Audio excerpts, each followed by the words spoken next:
आदाब नाजरीन, अवैसी बिरादरान एक बार फिर नाम नेहाद नेशनल मीडिया की हिट लिस्ट पर हैं। तेलंगाना के ज़िले करीमनगर में जलसे फ़ख्र मिल्लत मौलवी अब्दुल वाहिद अवैसी में अकबरुद्दीन अवैसी की जोशीली तकरीर ने जहां मौजूदा हालात से किसी कदर खौफजदा मुसलमानों में एक नया जोश और वलवला पैदा किया, वहीं बाज़ अनासिर को आग बगुला कर दिया। और अब इन अनासिर के तर्जुमा टीवी चैनल्स वक्फे से अकबर अवैसी की तकरीर की क्लिपिंग्स को नशर करते हुए अक्सरियत तबके को इश्तियाल दिलाने की कोशिश कर रहे हैं। एक तरफ असदुद्दीन अवैसी ऐवान पार्लियामेंट में 3 तलाक बिल पर मुसलमानों की भरपूर और कामयाब नुमाइंदगी कर रहे हैं और ऐवान में मौजूदा अरकान के साथ साथ सभी को ये एहसास दिला रहे हैं कि मुसलमानों के लिए शरीयत से ज़्यादा अजीज़ कुछ और नहीं। आखिरी वक्त तक वो इसकी हिफाजत करते रहेंगे, चाहे इसके लिए कितनी ही कुर्बानियाँ क्यों ना देना पड़े। बैरिस्टर असद अवैसी ने ऐवान पार्लियामेंट में जिस जुर्रत का मुजाहरा किया वो काबिल तहसीन है। ये और बात है कि मुसलमानों के हुकूक, इनके मजहबी तशख़्ख़ुस के लिए इनकी बुलंद होने वाली आवाज़ मुसलमानों के मुखालिफिन के कानों में सीसा पिघला रही है।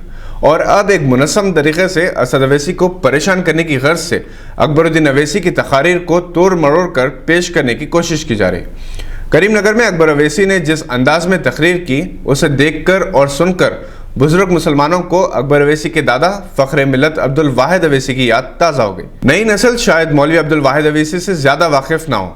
इनके लिए ये बताते चलें कि मुल्क के मौजूदा हालात आज जैसे हैं, जिससे कई ज़्यादा बदतर आज से 60 बरस पहले थे।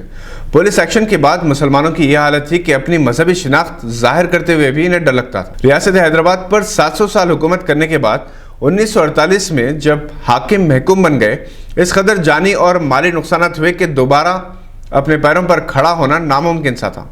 कहा जाता है कि सरकारी मुलाजिमतों से निकाला गया और खुफिया तौर पर सर्कुलर जारी किया गया कि इन्हें मुलाजिमत ना दी जाए। आज तक इसका असर दिखाई देता है।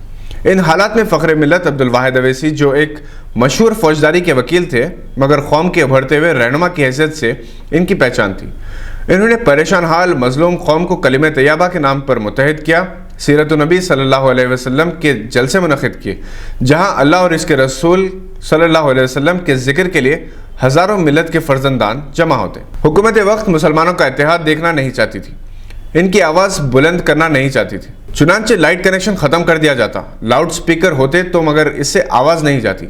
मगर फ़ख्र मिल्लत मर्द मुजाहिद थे, वो आशिक़ रसूल सल्लल्लाहु अलैहि वसल्लम थे। हिम्मत हारना इन्होंने सीखा नहीं था। अल्लाह ताला ने इनकी आवाज़ बुलंद और गरजदार दी थी।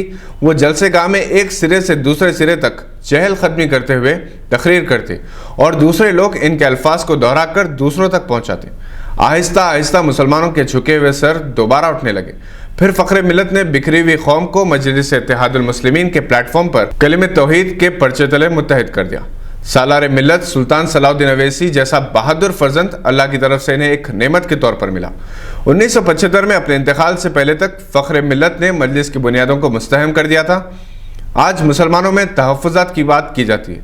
फ़ख्र मिल्लत ने सबसे पहले मुसलमानों की रिजर्वेशन के लिए आवाज़ उठाई। जो काम फ़ख्र मिल्लत ने किया था, जनाब सलाउद्दीन अवैसी मरहूम ने इसे जारी रखा और अब बैरिस्टर असदुद्दीन अवैसी इसी मिशन को जारी रखे हुए। हालात कभी भी मुसलमानों के हक़ में साजगार नहीं रहे। हर दौर में मुसलमान तासुब और नफरत का शिकार रहे। अकबर अवैसी एक शुला बयां मुखर्रिर है और 5 मरतबा चंद्रान गुट्टा असेंबली हल्के से भारी अक्सरियत से कामयाब होते रहे। वो अपनी जोशीली तकारीर की वजह से नौजवानों में बेहद मकबूल है। 2012 में इनकी तकरीर पर इन्हें सज़ा भी हुई थी। मीडिया उसी तकरीर को बार बार अपने चैनल्स पर दोहराते हुए एक बार फिर इन्हें कानूनी शिकंजे में लाने के लिए कोशां हैं। अकबर अवैसी का कहना है कि हालात का रोना वही रोते हैं जिन्हें अपने आप पर और अपने खुदा पर भरोसा नहीं। हालात को बदलना है, ये उसी वक्त मुमकिन है जब मुसलमान मुत्तहिद होकर अपने दिल से मौत का खौफ निकाल दें।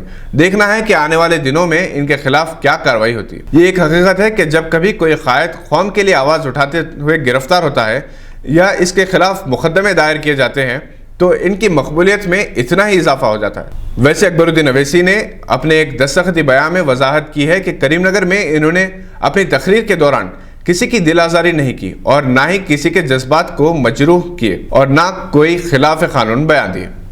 ये थी आजकल की खबरों पर नज़र। देखते रहिए गवाह।